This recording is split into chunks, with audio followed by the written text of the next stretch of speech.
Hi చిన్నారులు, రండి చక్కగా కూర్చొని మీకు ఈరోజు మళ్ళీ ఇంకో కథ చెప్తాను. అనగనగా ఒక కళంగ రాజ్యం అని ఒక రాజ్యం ఉంటుంది. ఆ రాజ్యానికి రాజు కీర్తిసేనుడు. అయితే అతను రాజ్యాన్ని చక్కగా పాలిస్తూ ప్రజలను కన్నబిడ్డల్లాగా చూస్తూ చాలా జాగ్రత్తగా వాళ్ళకు కావాల్సిందని ఏ దానికి కొరత లేకుండా ప్రజల గురించి అన్ని విషయాలు తెలుసుకుంటూ వాళ్ళకి ఏది కావాలన్నా అవి వాళ్ళకి ఏర్పాటు చేసుకుంటూ వాళ్ళకు ఏ కొరత రాకుండా ఏ కొదవ లేకుండా జాగ్రత్తగా చూసుకుంటాడు. వాళ్ళకు ఎలాంటి పరిస్థితులైనా సరే రాజు మంచిగా ఆదుకుంటాడు. చక్కగా ప్రజలను చూస్తూ రాజ్య పరిపాలన చేసుకుంటుంటాడు. చేస్తూ ఉంటే రాజుకు ఒకరోజు ఆలోచన వస్తుంది.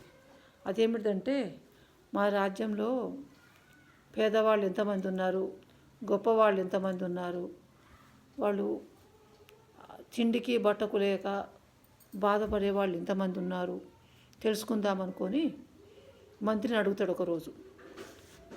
మన దేశంలో బీదవాళ్ళు ఎంతమంది ఉన్నారు అని అడుగుతాడు. అడిగితే మంత్రి చెప్తాడు అన్నట్టు,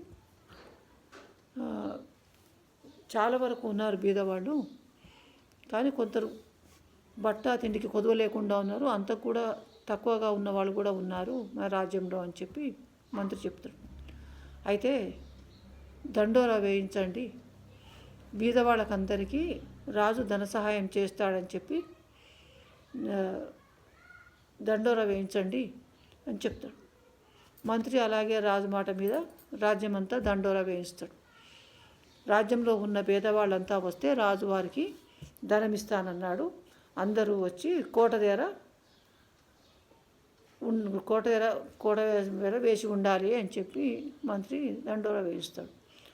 అలాగే తెల్లవారు చూసేసరికి ఆ దండోరా విని రాజ్యంలో ఉన్న బీదవాళ్ళంతా చాలామంది వస్తారు. బీదవాళ్ళని కూడా కాదు, రాజభవనం ముందర చాలామంది గుమిగూడి ఉంటారు. అప్పుడు మంత్రి రాజు అనుకుంటాడు, అరే మన రాజ్యంలో ఇంత బీదవాళ్ళు ఉన్నారా అనుకుంటాడు. అనుకున్న తర్వాత మంత్రికి తెలుసు ఎంతమంది బీదవాళ్ళు ఉన్నారని. రాజుకు తెలియదుగా, మంత్రికి తెలిసి అయితే ఇక్కడేదో మోసం జరిగింది, రాజు ధనమిస్తా అనేసరికి కొంతమంది డబ్బు కోసం కూడా బీదవాళ్ళలాగా వచ్చారు అనుకొని మంత్రి ఆలోచన చేసుకుంటాడు. ఆలోచన చేసుకొని ఏం చెప్తాడంటే, వచ్చిన వాళ్ళందరినీ లోపలికి ప్రవేశపెడుతూ అప్పుడు వాళ్ళకి చెప్తాడు అన్నట్టు మంత్రి, ఈ రాజు మీకు ఒక్కొక్క వరహా ఇస్తాడు, కొద్దిసేపట్లో ప్రారంభమవుతుంది, మీరు అంతవరకు వేచి ఉండండి అని వాళ్ళ ప్రజలను ఉద్దేశించి చెప్తాడు మంత్రి. అందరూ అలాగే వేచి ఉంటారు. రాజభవనంలోకి వాళ్ళని అనుమతించినప్పుడు కాపలా వాడు చెప్తే అప్పుడు ఒక్కొక్కరు లోపలికి వస్తూ ఉంటారు. వస్తుంటే రాజు ఒక వరహా ఇస్తాడు, ఒకరికి ఒక వరహా ఇస్తాడు. ఇచ్చేసరికి ఇద్దరికి ముగ్గురికి 10 మందికి ఒక్కో వరహా ఇచ్చే వరకు చూసి ఆ తర్వాత వాళ్ళు అంటారు, ఈ ఒక్క వరహా కోసం మమ్మల్ని ఎందుకు పిలిచినట్టు, ఈ ఒక్క వరహా మాకు లేక వచ్చామైంది, మాకు ఈ ఒక్క వరహా అవసరం లేదని చెప్పి అక్కడ పెట్టేసి వెళ్ళిపోతారు. వెళ్ళిపోయిన తర్వాత మళ్ళీ తెల్లవారి మళ్ళీ కొంతమందిని రాజభవన్లోకి పిలుస్తాడు. ఉన్న వాళ్ళలో కొంతమందిని మళ్ళీ ప్రవేశపెట్టమంటే వాళ్ళు రాజభవనంలోకి వరుసగా వస్తుంటారు. వచ్చేటప్పుడు అప్పుడు రాజు ఏం చేస్తాడంటే ఒక్కొక్కరికి 2 వరహాలు ఇస్తాడు. 2 వరహాలు ఇచ్చేసరికి అక్కడ ప్రజలు ఏమంటారు, మేము ఈ 2 వరహాలకు మాకెందుకు, ఈ 2 వరహాలు మా దగ్గర లేక కాదు మేము వచ్చింది, ఆ 2 వరహాలు మాకు అవసరం లేదు అని చెప్పి అక్కడ పెట్టేసి వెళ్ళిపోతారు.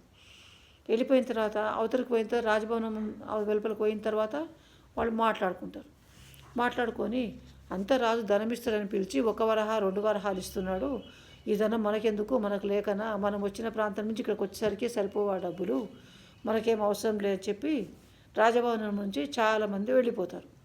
వెళ్ళిపోయిన కొంతమంది మాత్రమే మిగులుతారు అక్కడ.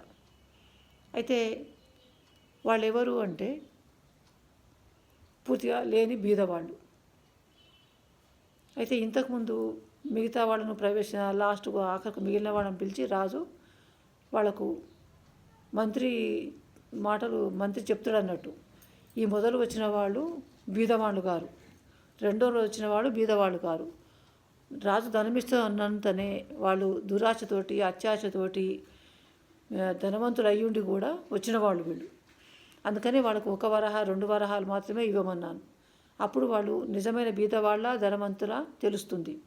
నిజమైన బీదవాడైతే ఆ 1 వరహ అయినా 2 వరహైనా తీసుకొని వెళ్ళిపోతాడు. అంతకంటే ఎక్కువ ఉన్నవాడు కనుకనే 1 వరహ 2 వరహాలు తీసుకోకుండా మాకు అక్కర్లేదు, మేము ఈ పూర్తి లేకుండా వచ్చామా అని చెప్పి మాట్లాడి వెళ్ళిపోయారు. అయితే నిజంగా వాళ్ళు ధనవంతులు కనుక వెళ్ళిపోయారు. ఇప్పుడు 3వ రోజు ఉన్న వాళ్ళను చూడాలి, వాళ్ళలో ధనవంతులు ఎందరు, బీదవాళ్ళు ఎందరు. వాళ్ళు మనం ఇచ్చే దానానికి అర్హులా కారా చూసుకుందామని రాజు మంత్రి మాట్లాడుకున్న తర్వాత రెండో రోజు ఏమైంది, రెండో రోజు 2 వరహాలు ఇచ్చినప్పుడు చూసిన పడినారు కదా, వాళ్ళు అవతల మాట్లాడుకున్నారు కదా, రోజు కూడా ఇట్లాగే 1 వరహ 2 వరహాలు ఇస్తే ఎందుకులే మనం ఇక్కడ ఉండడము, సమయం వృధా చేసుకోవడం అవుతుంది, వెళ్ళిపోదాం అనుకొని అలా మంచిగా ఉన్న పైసా ఉన్న డబ్బున్న వాళ్ళు ధనవంతులంతా వెళ్ళిపోతారు. కొంతమంది మాత్రమే మిగులుతారు. ఆ కొంతమంది ఎవరంటే అసలైన బీదవాళ్ళు.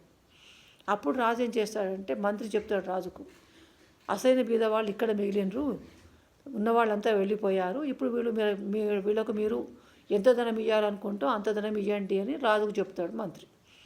చెప్పేసరికి మంత్రి తెలివికి రాజు మెచ్చుకుంటాడు. బీదవాడు అనేసరికి ప్రజల్లో కూడా ఇలా దురాశ దుర్బుద్ధి ఉంటుంది, డబ్బు ఇస్తామంటే. ఉన్నవాళ్ళు కూడా ఇలా వచ్చారు, మనం బీదవాళ్ళకి ఇచ్చామని చెప్పాను, కానీ బీదవాళ్ళు గారు వచ్చిన ధనవంతులు కనుక నువ్వు మంచి పని చేసావు, వాళ్ళకు తెలివి వచ్చేలా చేశావు అని చెప్పి మంత్రిని రాజు మెచ్చుకొని ఆ తర్వాత 3వ రోజు కూడా మళ్ళీ మిగతా వాళ్ళని పిలిచి వాళ్ళకు రాజు బీదవాళ్ళకి ఎంత ధనం ఇవ్వాలనుకుంటే అంత ధనము మూటల్లో కట్టి వాళ్ళకు బహుకరించి పంపించేస్తాడు. అయితే ఏమిటంటే, అంత మనిషి ఉన్నవాడు లేనివాడు కూడా లేనివాడికి ఇస్తుంటే ఉన్నవాడు దురాశ పడకూడదు. వాడి దగ్గర ధనం ఇంకోనికి ఇవ్వలేడు, ఇచ్చేదాన్ని కూడా దురాశపడి బీదవాడి కంటే ముందే ధనవంతుడే ఉంటే బీదవాడు ఎప్పుడే బాగుపడతాడు, ఎలా బాగుపడతాడు. అది రాజు చెప్పిన మాటకు మంత్రి తెలివితోటి రాజు ఇచ్చే ధనానికి అర్హులు ఎవరు అనే దానికి వాళ్ళను పక్కకు తీసిపెట్టడానికి తెలివితోటి మంత్రి 1 వరహ 2 వరహాలు ఇచ్చి వాళ్ళను పక్కకు పంపించేశాడు. అసలైన బీదవాళ్లకు ధనము రాజుతోటి ధన సహాయం చేయించాడు. అది మంత్రులకు ఉండవలసిన తెలివి, సూక్ష్మగ్రాహి అంటారు. చాలా తెలివైన మంత్రులు ఇలా ఉంటారు. సరే.